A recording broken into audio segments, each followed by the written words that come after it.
YouTube family, welcome back to Dre TV. We back at it again with another video, man. We're gonna talk about why you need to stay away from Love's truck stop mechanic shops. The speed, how I say Speedco, those mechanic shops, stay away from them, man. Cause they had my truck acting up for 2 weeks straight. 2 weeks straight over an oil change. So, boom, let me break it down for you, man. So, my truck was due for an oil change back in, it was like 2 months ago. I was in Minnesota. I was leaving Park Rapids, Minnesota. Made an oil change. I was like, boom, I'm gonna stop at Love's. So red flag number one, I got there like, it was like 7:45 at night, and they closed the shop at 11. They had one truck in the bay, and they had like 4 bays there. They was like, yeah, we don't have enough time to do an oil change tonight. What do you mean? He said, yeah, you gotta come back in the morning. Boom, that's red flag number one, because how long does it take to do an oil change? You know what I'm saying? So that's red flag number one. Red flag number two, I wake up, hit the shop at 6:45 a.m. I think they opened up at like 7 or 6. And I was first one in line. No, so I was second one in line, but the dude was getting tires on. But still, there's 4 bays in the Love's, mechanic shop. So he pulls my truck in at like, it was like 9:45, 9:30, he pulls it in. And not once he pulled it in, it took 3.5 hours for my oil change. 3.5 hours. For one, the dude couldn't even get my filter off. My oil just got changed, 2 months prior. I don't know why, he couldn't get it off. It took him 3.5 hours to get my, filter off.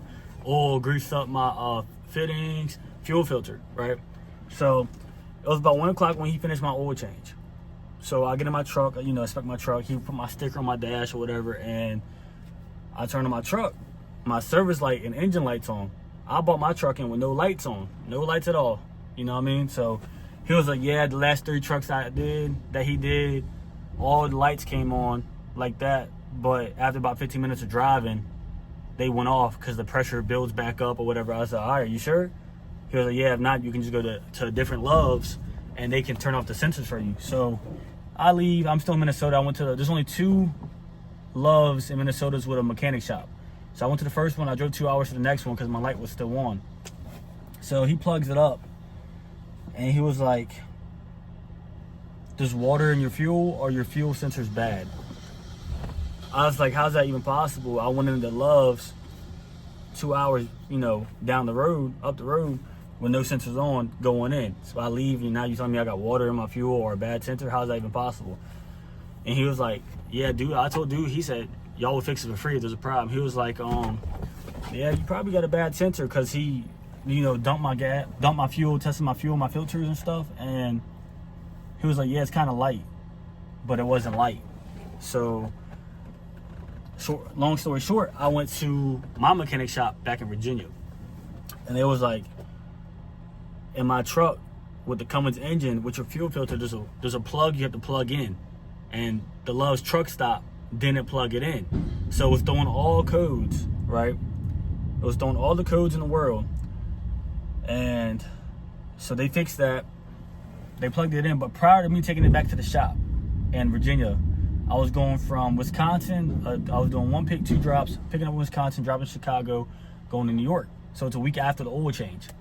I started losing power going up the Pennsylvania mountains. I lost power going up the hills. Took it to the Love's.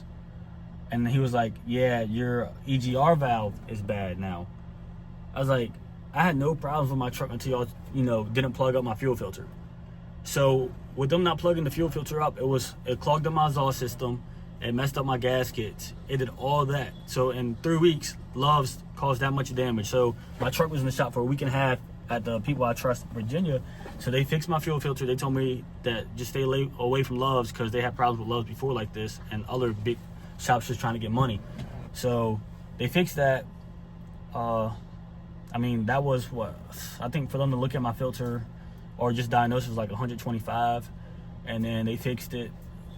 And then another week later, the codes came back up. It turns out my EGR valve sensor did end up going bad, but it's because of the fuel filter that Love's didn't plug back up. You know what I'm saying? You can twist it on in most trucks, but with the Cummins and Allison's setup, you got to plug that cord. There's some cord inside the filter. They would, that's what they told me. So they did that. They put new gaskets on my exhaust system, EGR, the sensor. It was about, after everything, 125 for the diagnosis at first for my filter. And then we had my exhaust system they had to look at. It was about $800 maybe. With the labor was the most. Labor was about $650. The actual parts for the EGR, it was just gaskets that got clogged up, and you know, it was so hard they had to pick it out. And it was about $75 for those gaskets. That's it. But it still had me out of work because we was trying to figure out what the issue was. And it was all because something simple from the start, and that was my fuel filter cord was not plugged up because of Love's. So Love's can't even do a basic oil change.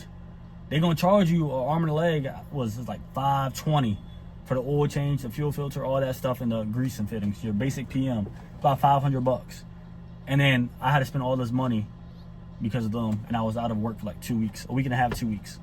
So if I was y'all, I would stay away from these, you know, Love's. My buddy told me he trusts like TA truck stops, but I don't even do that. I used to deliver to TA, and they just have bad customer service, man. If you have a local shop back at the house, back in your hometown, I do advise you just go into them if you trust them and you know they're not gonna get over on you. Just stay away from Love's for sure. And their customer service is terrible. I got into it with the mechanic there. You know what I mean? He was just rude and disrespectful. So stay away from them. Go to Love's for your showers. That's it. Go to Love's for your showers. I won't even get fuel from them, man. So find you a good mechanic that y'all trust and keep it pushing. But yeah, they definitely did some damage to my truck. My truck ran fine ever since I had it. It runs fine now. You know, they fixed it. I have no problems. But once Love's put their hands on it, that's all she wrote. And the truck was still riding fine, you know, going like on straight roads or, you know, basic stuff. But once you go uphill, it was just losing power a little bit. But obviously, if you're loaded and, you know, you're going up the Pennsylvania mountains or mountains in general, that's no good. So you're going to want your power. So I had to get that fixed. I think I drove like another week with my truck doing that. I just stayed down south away from the hills, and it was all good until I got it back to the shop. But yeah, man, stay away from Love's. If this video was helpful, or if you have problems with Love's before, drop it in the comments. But until next time, like, comment, subscribe. Your boy Dre, we out.